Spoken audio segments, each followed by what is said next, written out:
I think the next speaker of today is, or I'm quite sure, is someone who's going to tell us more about data and how data can be used to grow your e-commerce business. We've seen in the last 4 years working at Phill that we see that founders and companies know how to use data, or they think they can know how to use data. Because they usually use Google Analytics, they check their conversion rates, they check their sales funnels, but I think data, there's much more data to get from your e-commerce business and take action upon the data. So today we have Arthur. He's joining today. Arthur is a data scientist, and yeah, he's going to tell today a bit more about how you can use data and take action using the data for your e-commerce platform. It's great to have you here, Arthur. Thank you, Martijn. Thank you for inviting me. I'm going to give you the clicker. Arthur is going to give a presentation. Maybe you can give a small intro and then start the presentation. Yes, sure. So I've been working a lot with small businesses, and I see that there is a lot of struggle about growing small businesses, but also about, there is a lot of struggle growing the small businesses, but also a misunderstanding about how to use the data. And so that's what I want to start with you, is simple exercise. And you can sit on this chair. Sorry, Even better. Great. My bad. Yeah. No problem. But I'll start it very simple. I promise it's not too math heavy. You're gonna be, even the people who don't like math, gonna be happy. But still, I want to start with you with a small warm-up. So you have a bit like I know it's the end of the afternoon, it's rainy, it's not really nice. So let's start with a very simple exercise. I'm gonna show you 2 numbers, and you need to tell me which number is the highest. So, I guess you got it right. This is the number on the right. 83 is higher than 75. Now, we passed the beginning level, so we're going to go a bit more complex. A lot of e-commerce owners see cost per click every day, so we're going to try with that. Which of the 2 numbers is the highest? So this is the answer. Which of these 2 numbers is the highest? 3, 2, 1. You got it right too. This is the number on the right. Indeed, the CPC of 1.83 euro is higher than 1.75 euro. This is something that a lot of people around the world do every day, every morning, looking at the CPC. This is part of a movement called being data-driven. But this is not being data-driven. A lot of people think it's data-driven, but knowing that one number is higher than the other doesn't make you data-driven. Welcome for Data for Growth. That's where I'm going to explain you what is really to be data-driven, but also how to apply data-driven mindset, really a step-by-step how to apply data to grow your business. So first, I'm going to dive into the method, and the method on really how to use data for growth. This method is quite fairly simple, so you can see in the screen there are 5 steps, 4 at the beginning, like that are the basics. Those are really the fundamental. If you want to be data-driven, you need to start by collecting data. So this is what we're going to speak about for the first part. This is really a checklist. You need to tick box everything, then you can really start data-driven growth. The second part is about growth. So growth is a loop, and I'm going to dive a bit into that further a bit later. So first, let's start with the basics. The basics is 4 simple steps. Those are still crucial if you want to start data-driven growth, and a lot of people miss this step. They go too far, they go too fast, and they just skip this part. The very beginning part is about the business. This is fairly easy. This is who are your customer, what does the customer pay and gain, what is the product, what is supposed to be business model. All these points might seem fairly easy for a lot of business owners, but trust me, it's not so easy. When I'm working as a consultant and I'm trying to help small business grow, this is always a major pain point. And why is it so difficult? It's simply because what's in the head of the business owner is often not the same in the head of the marketer or other people working in the company. So I'm challenging you now, after this presentation, take a bit of time, take a piece of paper, take the business model canvas, the value proposition canvas, or the value proposition sentence, all very good tools. Take one of these tools, fill it, and ask one of your colleague or employee to fill it as well, and compare the answer. I'll promise you, you'll be surprised. This is the first step. We then enter the persona. The persona is the second step. We have different kind of persona. We have the demographic, psychographic, the qualitative analysis, and the RFM. Those are all methods to define a persona. But we may wonder the question, we ask the question, why do we need persona? It's simple. We need to define who are our best customers. So now is really a moment where you start to think about who are really your best customers. If I took the first method, the demographic method, it's fairly easy. You can go to Google Analytics and see what is the age, the sex, but also where do the people come from. Then you have a global idea of who your customers are. But if you want to go one step further, I really like the last analysis, which is called RFM analysis. RFM stands for recency, frequency, monetary. So this is a simple step where you actually now look at your backend. You look at all the purchases. And for each of your customers, you measure these three things. When was the last time they purchased? How many times did they purchase? For how much do they purchase? And you just collect these three data points for each of your customers.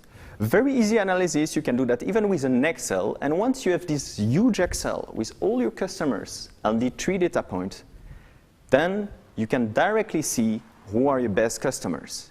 You can directly see, and you can even ask the question, are your best customer the people who purchase a lot but with little amounts, or the best customer the people who purchase only a few times but bigger amounts? What sum up to be the biggest customers? This is the second step. We're going to enter a third step, and third step is about funnel tracking. So this is also very important. This is literally where the data comes up. So at this moment, you have to be sure that everything is tracked on your website. So I'm talking about, you can use on-site tracking like Segment or Amplitude. Those are tools.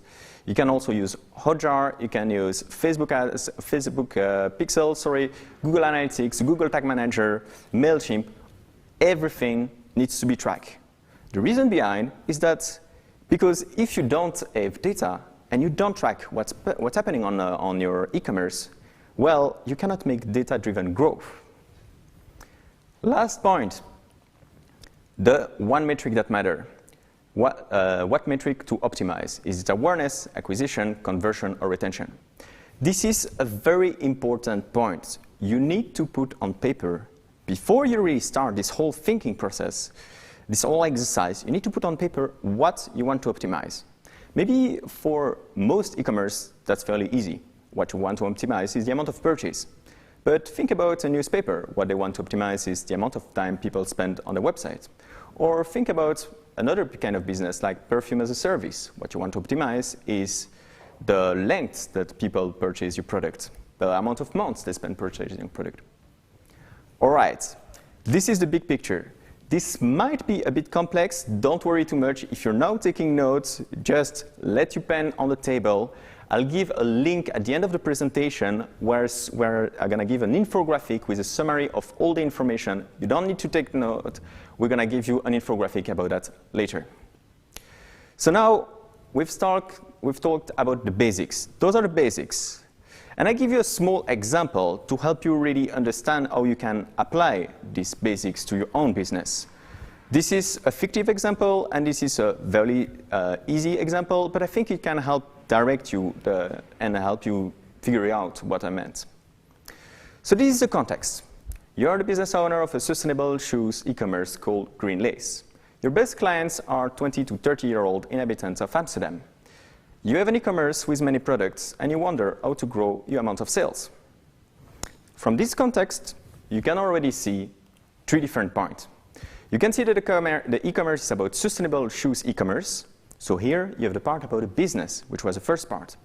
You can see that customer are 20 to 30-year-old inhabitant of Amsterdam.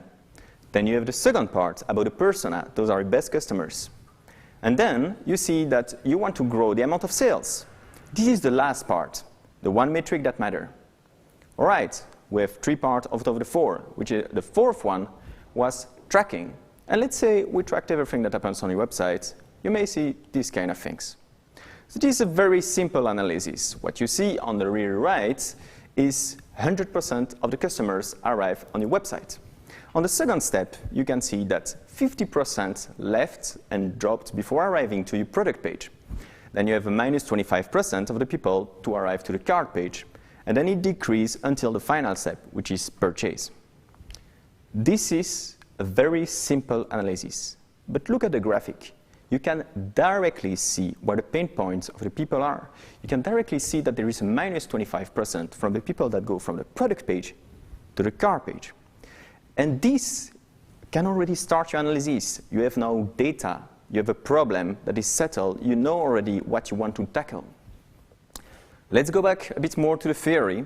So I'm now going to explain a bit more about growth. So let's step back.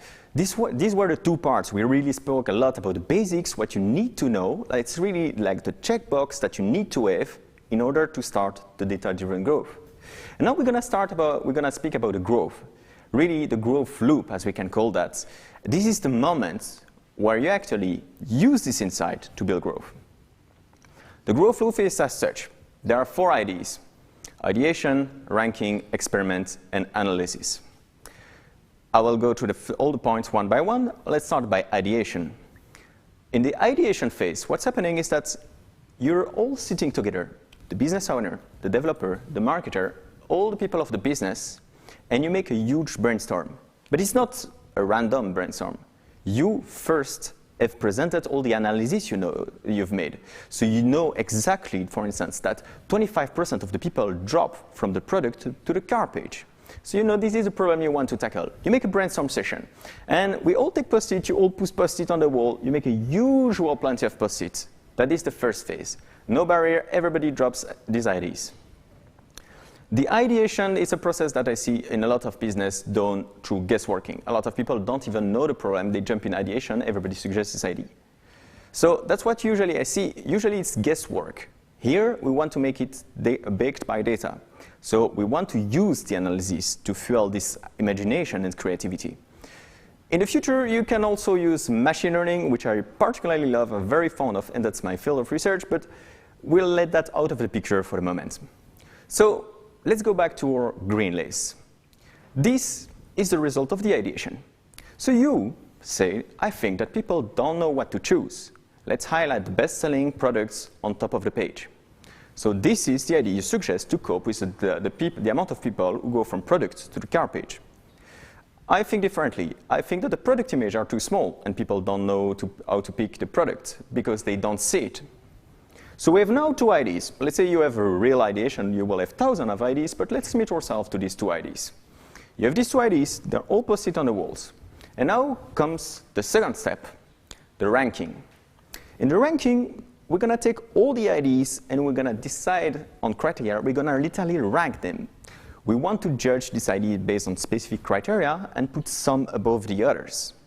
It's going to be followed directly by the third step, which is experiment. In the experiment, we have a lot of hypotheses, and we want now to create an experiment, a minimum viable product, a very small experiment, 10% on 10% of the customers, and we're going to test this hypothesis. So usually, the ranking in the experiment, it's a brainstorm with business owner, developer, marketing. Everybody will be ranking the IDs of the other, and after that, we're going to choose and create an experiment together. And this experiment is going to allow us to validate or invalidate the ID. Again, I'm going back to our small business, green lace. Green lace made the ideation. We had 2 IDs, and then we decided to rank them. This is the result of the ranking. So you see the 2 IDs first. You decided that you wanted to have a best-selling product on top of the page. I thought that image should be bigger. And then you can see the 3 columns are the 3 criteria. We have the probability of success, so what is the likelihood you think that's going to succeed? The impact on the business, for instance, here we can see that if an ID works, it might have a bigger impact on the revenue. And the ease, how easy it is to do for the developer. It gives us a final score. So now we went from the ideation, we had ID, we ranked this ID, we gave them score. So 2 IDs have a score. This is very useful because now we can objectively, or at least a bit more objectively, pick an ID and decide this is the one we think is the best. And you enter then the third phase, the experiment. The experiment phase looks like that. This is 4 very simple sentences, but this really helps narrow the frame. We believe that people don't know what to choose and thus leave the website. To verify that, we will highlight the best-selling item on top of the page and measure the amount of click on the product thumbnails. We are right if the click-through rate increased by 5%. So what is very important here to highlight is that we narrow very accurately the frame. We had an hypothesis, which is the first line, and then we drill down and we want to be very sure of what we're going to measure and what's going to be the criteria of success. That's where we enter back the growth loop. And this happens usually 2 weeks later. So you run the experiment, you make the top-selling product on top of the page, you wait 2 weeks to see how people react to it, and then you make the analysis. Here it's as simple as you make data analysis work, or you sometimes make a dashboarding even. What you want is just to gather the data, gather the results. Going back again to green lace, those are what the result could look like. The click-through rate before the experiment was 75%. We knew it, that was a drop rate of 25%. The click-through rate after the experiment is 83%. So it's a success. Our metrics increase from 8%, which is about a 5% threshold of success. Okay, right, but what do you do with that great analysis? You see that it's a success. This experiment is a success, so you scale it. You now don't implement that only on 10%, but on the whole website. If it is failure, well, that's fine. You have plenty of other ideas, right? So you try something else.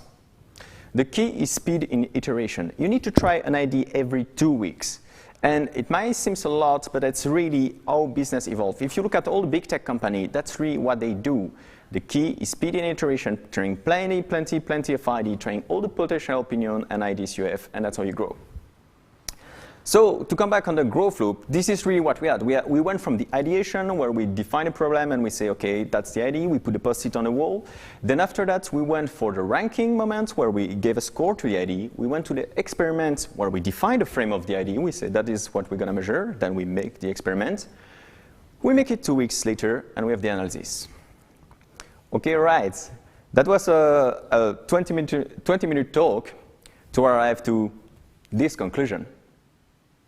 So now maybe some of you are flipping the table or like outraging, throwing the computer to the window. I would understand that. You could ask, what the heck, Arthur? You've been speaking for 20 minutes to bring me the exact same result as before.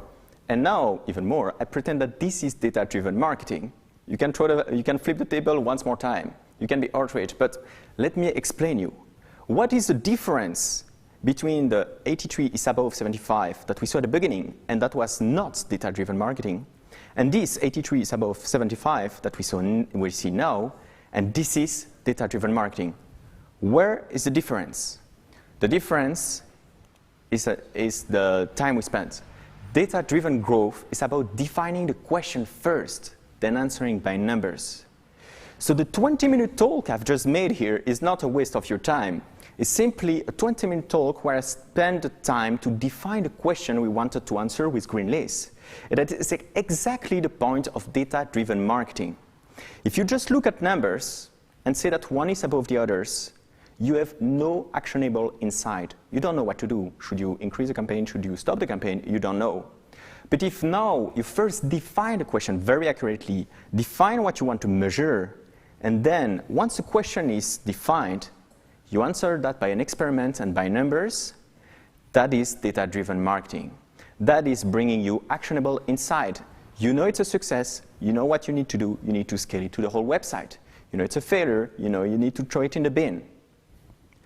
Thank you very much, thank you for your time. I spent a lot of time talking about data-driven. I'm very fond of that. I'm also very fond of machine learning, but that's for the future. We're gonna now enter the question phase. And there There was a last slide. If we can just put the slide 2 seconds about the questions. On the last slides in the presentation was a link. In the link that you can click on it, there will be a summary and an infographic of the whole presentation. So if you click on the link, you're going to arrive to a landing page. On a landing page, there is a download button, and you have a summary of this whole presentation. So no need to take notes. Everything is there. Thank you very much for your attention. Great, Arthur. Thanks for your time. I think it was quite inspiring to see how you need to use data to improve your e-commerce. There are some questions from the viewers at home.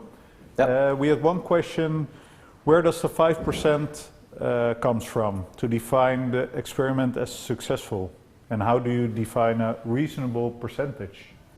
It's a very good question.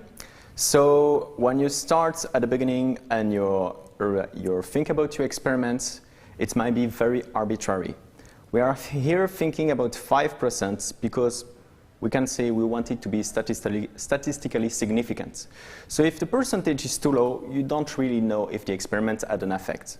So by default, what you do when you don't have numbers yet is that you put this threshold of 5 or 10%. Very arbitrary, I have to say. But then the advantage is that with time, you're going to repeat the experiments. And then you're gonna make one experiment that's gonna bring you a plus 8%.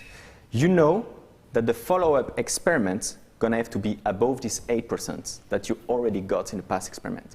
That's really a build-up, and that's why growth is a loop actually. And that's why it's very interesting that you need to each time build on the previous insights, and that's how really you grow your business. If your conversion rate goes from 75% to 83%, it's literally a plus 8% on your revenue. So great deal for businesses. Yeah. And how do you define like a reasonable percentage, do you think? That's why I say it's very arbitrary for the first set of experiments. Yeah. Usually you can have benchmark. We usually say 5 to 10% just to be sure that the effect of the experiment is actually bigger than simply random variation. Okay. And so what we see with most of our e-commerce clients who run their e-commerce store, if they talk about data, they talk about their data they get from Google Analytics. Yep. Some of them transfer to Google Data Studio and try to combine some different sources. But we've recently seen there's way more data you can store. Yeah. Do you have some examples of like extra data you could store for an e-commerce shop? 1,000 examples. I think that there are data everywhere as long as you track them. I can say that someone visiting a page is a data point. If the person comes back a second time, that's also another clue. If the person purchased, that's an obvious data point. But what if the person purchased a second time? That gives you more information because it's not only a one-time purchase, but you can also see what is the amount of days between the two purchases. Yeah. So you have the first purchase, second purchase, and the third information is the amount of days between the two. So my advice would be really to track everything, but that's maybe a too simple answer, you would say. If you start with tracking the visits on each page, I think it's a really good start. Like Google Analytics already provide you a good start. It's even better if you can recognize a customer, so give them a customer ID and see who's coming back multiple times.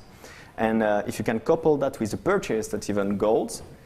This is the basics. If you have that, it's already a good starting point. Yeah, definitely. But I think if we look at like more advanced data tracking, so for some of our clients, we are checking, for example, so they do a page visit, but we also check how far they scrolled, and if they, for example, view the video, and then later we can say, okay, if someone viewed the video and then purchased, we can compare, do people who've seen a video purchase more than people who didn't see the video? I think, and then I think you can take action to, maybe if the video is on the bottom of the homepage, you need to move it up and then check again, do a test, experiment, and see, just increase your sales. Yeah. I think if I can provide an analogy for that, is that people gaining weight. There is thousands of factors about person gaining weight. They might not do sport, they might watch too much TV, they might eat pastry all the days. Those all the things, let's say, if you're a doctor, you may record of this. And if you don't know yet what is making the person gaining weight, you rather record everything and then really analyze point per point and data point per data point to see really what makes them gain weight. Coming back to the e-commerce analogy, is that tracking everything is always a good thing.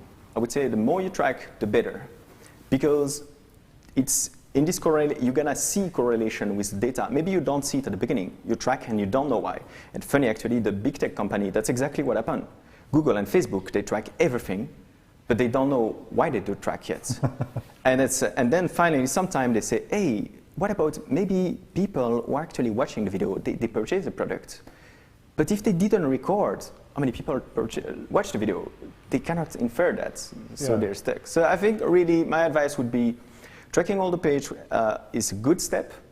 Tracking the time spent is really, it starts to be gold. If you know everything what the customer does, you have more and more detail on the behavior, and especially on the behavior that leads to purchase. And so I can imagine people looking now to this webinar and thinking like, hey, we track data, but we only have Google Analytics. Yep. And of course that's data, but more the basic data. What kind of tools would you recommend for e-commerce brands to first capture the data and then maybe store it? Because it's not going to store itself, of course. True. If I want to be very simple, and there is always advanced method, but if I want to put myself in the shoes of an e-commerce owner that just start with Google Analytics, I would say start with Google Tag Manager. This is a tool that I've recently heard about, but exists for a long time, and it's really helping you go further than Google Analytics. It helps you track who clicks on what button, who spends how much time on what page, and who scroll on which. And finally, the bonus with Google is that they store all the data. So they keep all the data, and I would say a second step is really Google Tag Manager is my favorite tool. And then, so for example, we use Google Tag Manager already for clients, but we've seen that a real next step would be, for example, a tool like Segment. Yeah. How's your opinion on Segment as a tool? I love it. Segment, Amplitude, Mixpanel, you name it, very useful, and they allow you to have a complete big pictures. I think Google Tag Manager, what we experience is that you're able to track everything, you can put events for anything, but it's a lot of manual labor, and you have to set it per tool. So you send it to Facebook, you send it to whatever tool. Well, with Segment, we put in the tags once, and we decide we just drag and drop to which system it flows. Yeah, exactly. Yeah, that's why I think this is way better. But what I could say you usually see on a very basic level of an e-commerce is that they don't have a developer to help them. They might use Wix to build a website, so they want to still basic Google Analytics. And when you start to become serious with your e-commerce, well, then you enter the Shopify, custom Shopify, you go in this direction, you hire a developer to make custom improvements. Then I would say, indeed, that's a good moment to use Segment. I think it's really, I love this tool. I mean, some people are overwhelmed because it's too much data, and then they get what we can call data swimming. So they find one average here, they find the one biggest number there. That's not really useful, but following really the process that I just showed, I think you can really use this data. So it's always good to use the data, to store the data with Segment. And so I can imagine people thinking, okay, let's store the data, let's put everything in one place. Yeah.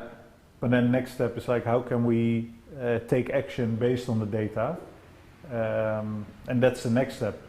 Would they always need a data scientist, someone like you, to do it? Or are there like tools which you can connect to the data and then make like easier analysis on it? It's a very good question. It's actually something I'm struggling with. I've been searching for a long time for a very good tool to make data analysis, to give you the ready-to-eat insights for your e-commerce. I don't see, I didn't find really good tools. There are some tools that provide you analysis, but the machine is not enough to answer on its own, and you need a human to ask the right question. What is important at the end about your business? So, unfortunately, no, I don't have good analysis tool, and I would say that's the easiest is to, as the example showed, track your funnel, see where people drop, and go at this crucial point and start, if that would be the very first step, start working on that. Yeah. And then for that A/B testing, I think some of the work's A/B testing. What kind of tools do you like to use for that? If you work on that project? Yeah, there are a lot of good tools. I'm currently working with Google Optimize, which actually I don't like so much. Google Optimize, as its strength, is very easy to use for non-technical people, and that's actually why I have to use it. But I don't like it. If you, let's say, if you want to make a new landing page for an event, I like Unbounce a lot. It's also very... What's the name? Unbounce. Unbounce. Yep. It's a very easy A/B testing tool. They split the traffic by their own. Very easy to build a page, a drag and drop page actually. I'm talking again basic level. But I think it's really good. You're right, it's Unbouncae. And it's really, I like it as a beginner too. And otherwise, well, I count on my developer. Yeah? Yeah. So really custom A/B testing setups. Yeah, yeah, I like that. If it's possible, that's what I like the most. Nice. Let's see, I think there's another question, and I think the last question from the people at home. Where do you see machine learning going with ideation? It's a very good question because I can say it's a very new field. Not much connection have been done yet. The idea of machine learning is that it can provide you insight that as a human you cannot see. There are patterns in your data that you can often not see. And if I'm taking a very simple example of talking about segmentation. When you ask an e-commerce what are the best customers, they're often unable to answer. Or maybe they have some qualitative insights, but they cannot say when you show a customer, yes, no, this is someone out of my best customer group. Still, you'd like to have it, you'd like to know this answer, because if you realize at the moment where someone lands on your website, if he has the characteristic of becoming one of your best customers, well, you wish to offer them discount to have them stay. And that's why I'm talking about trying to not be too technical, unsupervised learning. It's a machine learning techniques that simply, you give them the data, you give it the data, and it makes groups for you. And that's very interesting because it really is gonna, you figure out a plot with plenty of data and it's gonna literally circle saying that's a group, and that's a group. And can you give an example of groups? Is that like people who purchase every week, another group purchase every month? That could be an example of group, but it goes, and that's where the human is actually too weak in these abilities, is that you go even further. The machine learning is gonna, for instance, create a group about people that purchase between 1 and 2 times per month, that visited your website between 6 and 8 times per month, that have an average purchase value of 34 to 54, and that's the group it provides you, and it's telling you, yeah, that is your best customer. And then you can investigate that customer, see maybe via which channel they come to your website and what. Yeah, and even I would say even the channel is something that the machine can give you. They can also, if you track that properly, and if you also give this data point to the machine, they can also tell you, these people come from this channel, they do this, they do this, they do this. And that's really the moments where the machine has a limitation, is that it can give you a bunch of data, and it's then the business owner who has to come and see, oh, I recognize which type of customer is this. So make really a qualitative analysis. And come to say, make assumption and making actually hypotheses and saying, I believe that these people, oh yeah, those are the UPs I see, for instance, living in next to Vester Park, for instance. These are not data points you track, but this is still maybe often the business owner knows enough of his clients to already make very narrow hypotheses. And then you really start from, you have the machine that gives you the insight. The business owner at this layer is business knowledge. And that's a very solid hypothesis that you can directly test for growth. The advantage of this method is that it allows you to weed out all the hypotheses that would be weaker. Because you have all this data analysis from the machine provides you insights. So you don't start from ground zero, you start from ground 10. You already have so much insight from machine, now you need to make sense of it. And so I think it might sound quite fake for some of the watchers. Machine learning, I think everyone wants to have machine learning in their business. Is there like an easy entry into using machine learning for e-commerce? Like maybe a tool where you can connect your shop to, and then they provide the different use cases? I will go again with my answer is that I didn't find yet a good tool. Okay. I found a lot of people trying, a lot of startups receiving subsidies in the field, but they fail. They are good at showing insights. I think some data scientists or startups are very good to show you the insights, but they really mix the business knowledge where they can actually make it useful. Yeah. For instance, if the machines tell you, you know that on average, people spend less than 8 seconds filling their name in the box. Like, well, great insight, what do I do with that? Like, I don't care. And that's really where it's really hard, and I think it's really a nascent field of using machine learning for business. That's to maybe conclude on that and to re-answer your question, I think that currently you need to make data analysis. Data analysis is very much simpler. Everybody can do that with an Excel. You just take data and dive into the data, I would say. I think for a lot of people, it's not just diving into the data because it's quite hard. Data I think is overwhelming. If everything is properly tracked, my first step would be with the funnel that I show. I think this is the very first step that you can go through, and then it requires a work of an analyst, I would say almost, to dive into the data. But I'm talking already, I mean, if data analysis would be the level 20 and machine learning would be the level 100. Machine learning is not there yet, and we cannot really use that for business. This is the future, of course. That's why I like to speak about, but we're far to be there. Interesting. Let's see if there's no last question. Yeah. I think we slowly have to move to the new speaker, but Arthur, thanks a lot for sharing your insights. Thank you very much for inviting. Yeah, it was a pleasure hearing more about data and AI and how e-commerce brands can start using it and let's say take advantage of the data they gather. Yeah, that's super important. Use data for growth. Yeah, that's so I think the main takeaway for today is start storing your data, even if you don't take action now with it, and use data for growth. If I have to give one takeaway to the people, is that you see that in the scheme I show, there is the basics part. Use this, follow this tick mark, and you will already have a lot of insight to start working with your data. Great. Thanks a lot. Thank you very much. Hope to see you soon. Yeah, thank you very much. Thanks.